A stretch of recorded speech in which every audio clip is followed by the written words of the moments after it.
সুপ্রভাত বন্ধুরা, আশা করি আপনারা সবাই ভালো আছেন। আপনাদের সঙ্গে আমিও ভালো আছি। আজ চলে এসেছি নিয়ে পাঞ্জাবির ছোলা বানাই। তো এটা ছোট ছোলা, কালো ছোলা, এটাকে বানিয়েছি আজকে পাঞ্জাবির ছোলা। সরষের তেলটা খুব ভালো করে কড়কড়িয়ে গরম করে পেঁয়াজগুলোকে বেরেস্তা বানিয়ে নিচ্ছি। দেখুন বেশ পেঁয়াজগুলো লাল লাল ভাজা হয়ে গেছে। এবার এটা নামিয়ে নেব। কড়াতে যতটা তেল আছে, তেল আর পেঁয়াজ দুটোই কাঁচা ছোলার মধ্যে দিয়ে দিচ্ছি। ছোলাটা আমি রাত্রেই ফুলিয়ে রেখেছিলাম।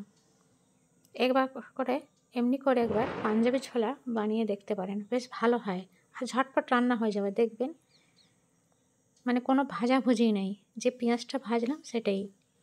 এবার দিয়ে দিলাম বড় একটা টমেটো পিসে। এবার দিয়ে দিচ্ছি আদা, রসুন আর লঙ্কাটা পিষে নেব। তবে আদাটা আর রসুনটা একটু থেতো করে দিয়েছি, মিক্সিটার মধ্যে পেষা যায় না বড় বড় দানাগুলো, সেজন্য কি আদা আর রসুনটাকে থেতো করে দিয়েছিলাম।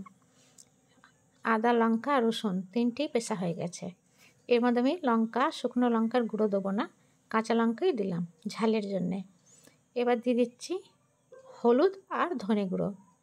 1 চামচে হলুদ দিলাম আর 1 চামচে ধনে গুঁড়ো দিলাম। মশলাও খুব কম পড়বে বন্ধুরা। দিচ্ছি কালারের জন্য কাশ্মীরি লঙ্কার গুঁড়ো, এটাও 1 চামচে। এবার দিয়ে দেবো পরিমাণ মতো নুনটাও এখনই দিয়ে দিচ্ছি, সব কিছু গামলাতে। এবার দিয়ে দেবো গোলমরিচ গুঁড়ো আর গরম মশলা গুঁড়ো। এবার দিয়ে দিচ্ছি গরম মশলা গুঁড়ো। এবার দিচ্ছি কিছুটা গোটা গরম মশলার গুঁড়ো আর গোটা গরম মশলা দুটোই দিয়েছি। দিয়ে দিচ্ছি গোলমরিচ গুঁড়ো। দেখুন হাতাতে লেগে আছে। এবার এটাকে খুব ভালো করে মেখে নেবো আমি। এর মধ্যে আর কোনো মশলা পড়বেন না। দেখলেন তো, খালি ধনে গুঁড়ো আর হলুদ গুঁড়োতে দিলাম, আর দিলাম আপনার গরম মশলা দিয়ে এটাকে খুব ভালো করে মেখে নিতে হবে, যেমনি করে আমরা মটন মাখাই মশলা দিয়ে, ঠিক মটনের মতনই কাঁচা ছোলাটাকে পেঁয়াজ ভাজা দিয়ে মাখিয়ে নিলাম। এবার দিয়ে দিচ্ছি কুকারে দেখুন কোনো তেল নেই। এবার এই কুকারের মধ্যে ঢেলে দেবো। ঢেলে কোনো নাড়াচাড়া নাই, খালি ঢাকাটা লাগিয়ে দেবো আর 3টে সিটি লাগাবো একদম লো আঁচেতে। যত কম আঁচ হবে তত ভালো।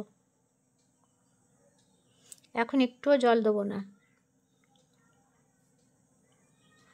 এবার কুকারটাকে চড়িয়ে দিয়ে দেবো, 3টে সিটি মারাবো লো আঁচে, একদমই লো আঁচে।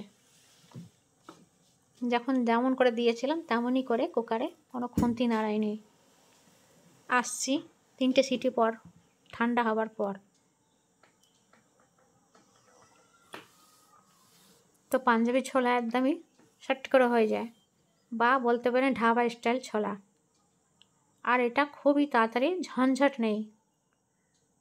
এবার আমি কুকারটা খুলে নেড়ে দিলাম। দেখুন খুব ভালো করে নিচে থেকে ভাজা হয়ে গেছে, নিচে হালকা একটু লেগেওছে মশলাটা। তার মানে বুঝতে পারছে যে ছোলাটা বেশ ভালো করে ভাজা হয়েছে। দেখুন কেমন করে ভাজা হয়েছে সেটা আপনাকে দেখাচ্ছি। দেখুন কেমন লাল করে ভাজা হয়ে গেছে। এবার মিক্সি ধোয়া জলটা দিয়ে দিলাম, মিক্সির জল দিলাম, মিক্সির জারটা ধুয়ে। এবার এটা কুকারটাকে ফাইনালি আবার লাগিয়ে দেবো। আর এর মধ্যে কিচ্ছু দেবো না, জল টল কিচ্ছু না। আবারও লো আঁচেতে, একদমই লো আঁচেতে 3টে সিটি মারাবো। 3টে সিটি আগে লেগেছে, 3টে সিটি এখন লাগবে, যেহেতু কাঁচা ছোলা ছিল সেই জন্যে। তারপরে আমি এই ছোলাটা খাবো পরোটা দিয়ে, দারুণ লাগে খেতে পরোটা দিয়ে বন্ধুরা।